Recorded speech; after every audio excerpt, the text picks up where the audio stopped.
All right, let's jump into this shit. 3 ball from CG43. They're in front. This is flat out ridiculous. From a beautiful left hand, in and out finish, the old-fashioned way. Newell gets to the basket with one to come. From there again. You have got to be kidding me. Tyson step, wraps it up. Ladies and gentlemen, welcome to the NBL Pocket Podcast. Tuesday, 19th of December. This is Joe Core here. I've got Andrew Kenyon on Riverside across the way. Andrew, how you doing? I was absent last week, Joe. I felt your pain, so I'm back to relieve some of that stress and anxiety. You get my motor mouth once again. Yeah, appreciate it. Just in time for Christmas. What are we doing on this episode of the podcast? We spoke about it. Yeah. You were just so whatever about that. You seemed so desperate to have me last week. I'm back. And then you're just like, yeah, whatever. Okay, so what are we talking about today? Yeah. Well, I just don't want to get let down again. That's all. I'm just keeping my guard up. I'm bruised. I'm hurt. This episode, last week would have been perfect because it would have been the exact midpoint of the season. But someone had to take some time away. But anyway, we're a day over. We're a games over or a round over the middle of the season. So we are doing what we're calling an NBL Pocket Pod. Well, can you tell them what we're doing? are we now? Before I tell them what we're doing, is this a Patreon exclusive? Are we doing the Patreon exclusive version, or are we doing the? We're going raw. This is NBL Pocket Pod After Dark. Cigar in, nip a brandy. Okay, so if we were doing this as a normal episode, we would call this probably Date, Disband, Adore. But because we're unplugged, just going out to those who love us and pay for us, this is going to be called Marry, Fuck, Kill. I went fuck, marry, kill in that order. Fuck, marry, kill? I didn't want to lead with a swear word, you know? It felt crass.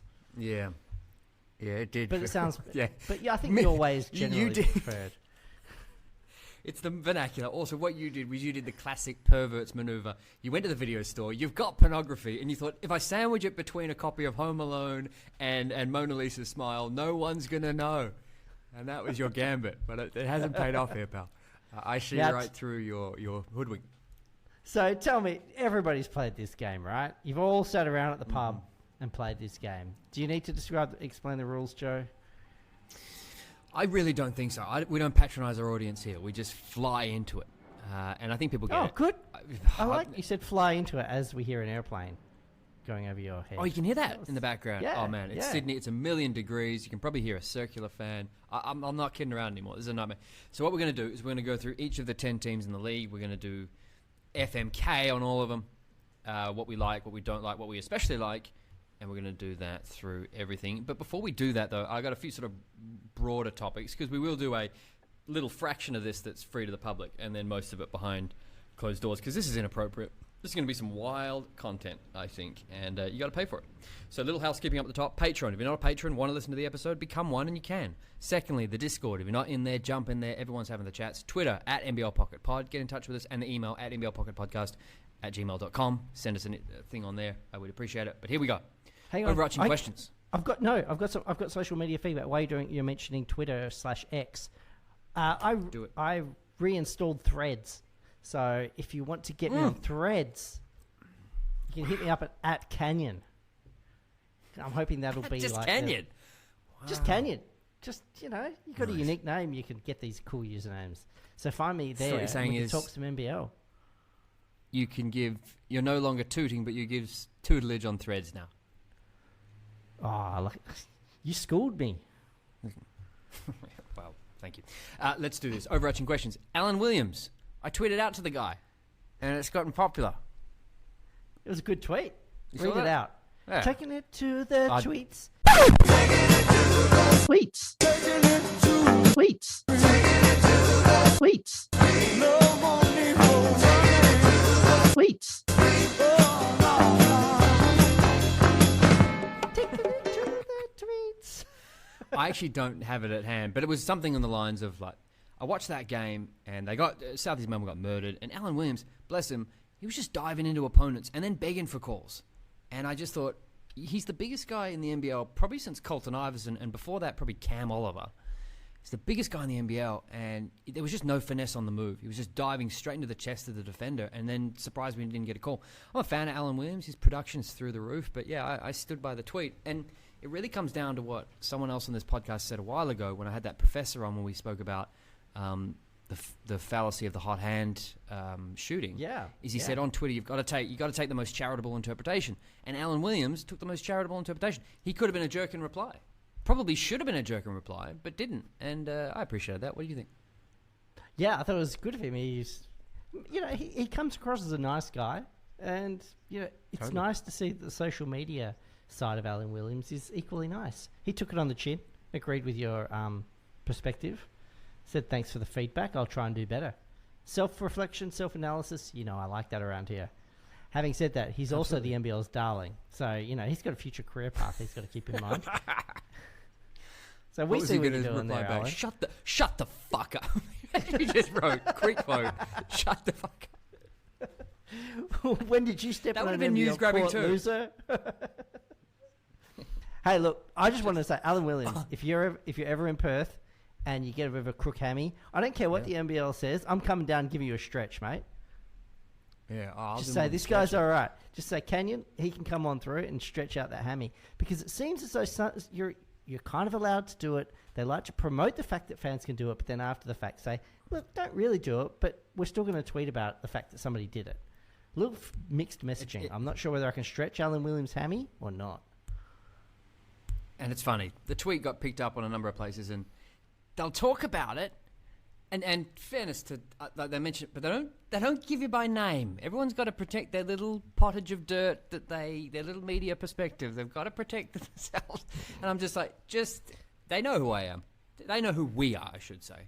Yeah. Your tweet to Alan Williams. You know what? I'm going to do it. It was presented on NBL Overtime, a program of the NBL. Broadcast on channels such as ESPN, or is it just YouTube? Former employer of mine. Yeah. So, thanks for the shout out. NBL Pocket Podcast gave that tweet. I guess that makes us colleagues now. And I'll just what's the dividend? I'll take the. Thank you for that. Send it care of. Well, hey look, don't complain, Joe, because at least you're one step above Matt Logue. Because apparently Matt Logue also talked about this tweet of yours and Alan Williams' reply. But you were not NBL Pocket Podcast in the Fox Media Empire, or whatever they are. News Corp, Rupert Murdoch's empire. He would never promote another competitor. By the way, another current employer, Fox Sports of mine. And what were you known as there? Not NBL Pocket Pod, but you were known as a fan. The fan, yes, that's right. And I just want to make this really clear. I'm not a fan. I'm actually not a fan of a lot of the things the NBL does. So that's just bad reporting on the behalf of bad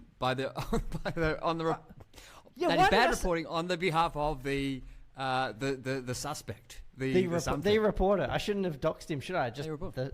And I've spoken to Matt. I've met Matt very, very briefly years ago. Like, what? And here's the worst part. Like, Bogut gets Andrew Bogut from the Bogut podcast. Here's the link. Like, they cuck out there. All I really want is for people to cuck out over us. Okay? We should do what Bogut did: send a corporate email and insist upon titles. But that's for the patrons. Listen, let's jump onto this. You spoke about the doctor. Is there a doctor in the house? The one that we're calling, other than the fan, we're calling him the Hippocratic Oath, which I thought was probably a little bit above the pay grade of most around the NBL. As in, he's a doctor. He took the Hippocratic Oath, and then he committed a faux pas by touching a player from the. That's a faux pas. He's an oaf. Did something clumsy. Hippocratic. Yeah, whatever. I thought it was charming. I thought it was funny. But the NBL had to take that stance. If fans can't jump on the court and touch players, of course, regardless of their credentials. I actually, to be fair, I remember I was watching it on TV, and I was like, "What the hell?" And I thought, "Where is security?" Because I'm sure if that had happened in Perth, that guy would have been like gang tackled and taken down. Like, Perth security don't mess. Like, they do not like you getting near the court. And Melbourne, they're just chilling. Oh yeah, guy, cool, come through. It's like, wow, different rules. And I guess that's why they call it the NBL. Hey. I think that it really has two things for me. it's what the NBL was and it's what it's becoming. And I don't hate what it was and I don't hate what it's becoming, but you can see a separation. Before that stuff would have been very NBL on brand, right? Tin sheds and da-da-da. And I'm talking 80s, 90s, even up to the sort of middle 2000s, let's be honest, even early 2010s. Yep. They're pushing it in a new direction where I understand you can't have fans unsolicitedly touching players, regardless of whether they got credentials. So who knows? He could have got his medical degree in the Bahamas. I don't know this fucking guy. So, yeah, and it's really a conflict that's been going on now since Larry Kesselman took over, especially. Where you got this old world thinking of, no, basketball's community, it shouldn't turn a dollar. We love the sort of hung face loser mentality where we just are a money drain, and Kesselman saying, no, I've made an investment, we're going to make this into something, and the two worlds are clashing, and it really came together in that moment. Maybe I'm thinking about it too broadly, but I did find it funny and charming, so I don't know what to say. Yeah, that's right. But on the bright side, the guy is still going to get a pair of shoes and a jersey from Dejan Vasiljevic. So, do your own calculation of risk reward if you're going to stretch somebody and DJ, to make sure it gets there, because there's a lot of deliveries around this Christmas time, send it via private jet. You know, that one you were yapping for a couple of weeks ago. Let's talk about this. Speaking of Christmas Day TV kerfuffle. Did you read this article? I think it was by The Reporter. Yeah, about like... That was by Matt Logue. I like Matt. I'm twisting his Who's going to show the broadcast? Yeah. And what I find amazing, and this is how you know people, and this is to the young people out there, because a lot of youngsters listen. The world is broken, but it's strong in the broken places. And the fact that the NBL, and in particular the Kings who spearheaded this, and good on them, had this idea to show these games on Christmas Day, but never thought to really inform anyone of how it's going to be shown on TV. And it only gets sorted at the last minute, seemingly a couple of weeks before Christmas. Like, don't worry about fans, doctors in the stands stretching out hammies. Worry about getting your TV rights deals sorted ahead of time. And it just shows you that things are broken and you can insert yourself and make some money. And what did you think? Did you read that article or give us stuff? What do you think? Oh, yeah, I read it. And I was like, typical kind of thing, like, wow, surprised this is being left to the last minute. I think a good compromise like that. It's all about promotion. It costs a lot of money.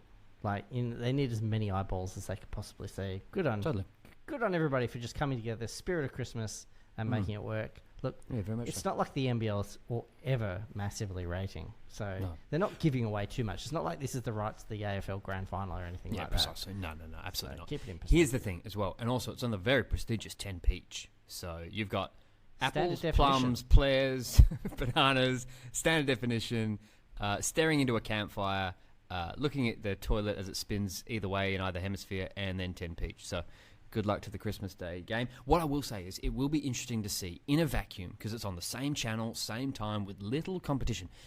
Has the NBL, will the numbers improve on last year? This is to me the most vacuum test of TV ratings, because you can cheat other stuff. The NBL does it all the time with its ratings, where it goes, it's 100% up on the COVID year. Or da-da-da. This is legit. This is it now. Christmas Day, it's the stats are going to be very good analytics. So I'll be watching that like a hawk. I want to ask you this question, Kenyon. Yeah. And then we're going to go into team by team. Fuck, marry, kill. Do you want, in a bet, Melbourne United or the entire field to win the championship? Do you know what I mean by that? Yeah, so you're talking about odds. Is that what odds. So if you have the choice of taking every team to win the championship other than Melbourne, or just Melbourne itself to win, who do you think's more likely? Melbourne. I'm taking Melbourne. I will take the field, but only because I like the risk. Because is this season? I like money. Is this season over as far as a winner? Yes. Barring no injuries, let's say no injuries to any other teams happen. Even with an injury, Melbourne could take an injury and still win it. Yeah, depend upon who, but maybe. But that would be I think that's the only way this season, or certainly the finals, because the lead up to the finals will be fun. 2 through 6 is quite fun, but I don't know, man. It seems over, doesn't it? It does seem over. It's a done deal. Someone needs to Tonya Harding this situation, because it's a runaway train. I'll say this: Golding has got hurt in their last 2 finals runs. Got hurt against Tasmania, you might remember, when they lost, and then the one most recently where they lost to whoever else. Can't remember now. Even though this year that's fine. They just bring in Ian Clark. It's no big deal. They bring in Cameron Blogg. It's like he'll just drain triples. It's ridiculous. Give me a break. Okay. I want to make, and before we go into team by team, fuck, marry, kill. Who has the better chance of making the play-in of the teams outside? So right now, it's sort of Cairns and Southeast Melbourne, who are 8-8, who are right on the boil. Who is the better team? Who has the better chance of the outside teams? Brisbane, Illawarra, New Zealand, or Adelaide? I think we can scrap Adelaide fairly. Scrap Adelaide. I tell you what, at this point, I'm very close to scrapping Southeast Melbourne. You know their next 5 games are on the road. They're up in Cairns. They're here. They're there. They need to win 50. At least 2 of those 5. Hopefully 3 if they're a chance. But Creek's going to miss the next 2 minimum. Yep, they're cooked. Then I quite like Cairns and Brisbane. They're the other 2 you're giving me. Can I? Yeah, that's right. Before I give you, can I give you the full case for all of them? Because I had a slow work at week and I did some research on the clock. You want to hear it? Look, you've done the work, so get the credit. Here's the case for each team. Brisbane play the best defense and they're 0 games behind 6th. They currently sit there at 7 and 9. Illawarra are only on 0.5 games behind 6th. They're 5 and 8 with more games in hand than any other team. The Breakers, amazingly, are only 1 game behind 6th, and Cheatham is rumoured to return, apparently. Mm-hmm. And then the 36ers are 2.5 games behind 6th. No real hope in our estimation. They can't defend and they won't, and yet they keep Sunday Detch nailed to the bench. I don't get it. Looking at the strength of schedule, Brisbane, 6 at home, 6 away, 6 games against the bottom 4 sides. That's what they have upcoming. Illawarra, 8 home games, 7 away games, 6 games against the bottom 4 sides. New Zealand, 7 games at home, 7 games away, 5 games against the bottom 4 sides. And then here's the one that is the other dropper. So Southeast Melbourne, I haven't really got the stats on them, but Cairns play 7 games at home, 5 games away, and only 4 games against the bottom 4 sides in their schedule remaining. So with that in mind, Canyon, what do you think? Interesting. Good analysis. I still think Cairns will get there. I think they've got the most talent. Okay. Brisbane, I just don't trust them. Never know what they're going to do. Mm-hmm.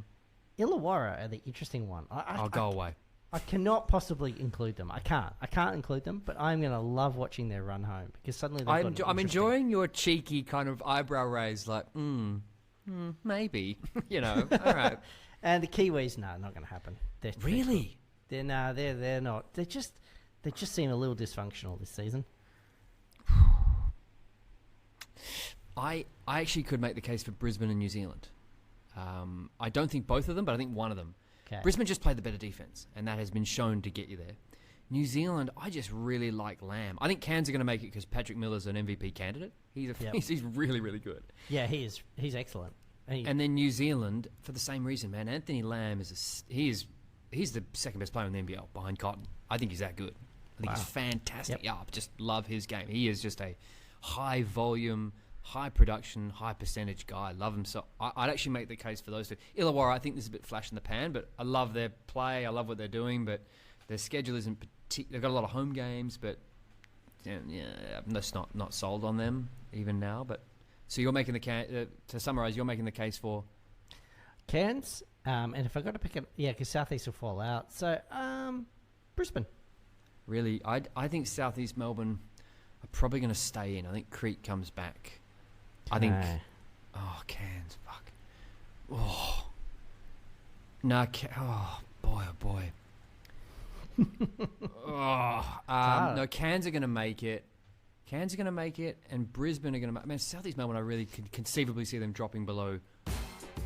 I could see them having a really bad finish if Creek's injury gets worse, but a bit of a non-answer, but who gives a shit? Wouldn't be the first time you've given one of those.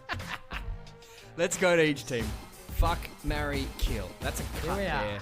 That's a cut there. I'll just note the time so we can go to the Patreon exclusive. Sorry, everyone. Sorry, cheapskates. See you next week.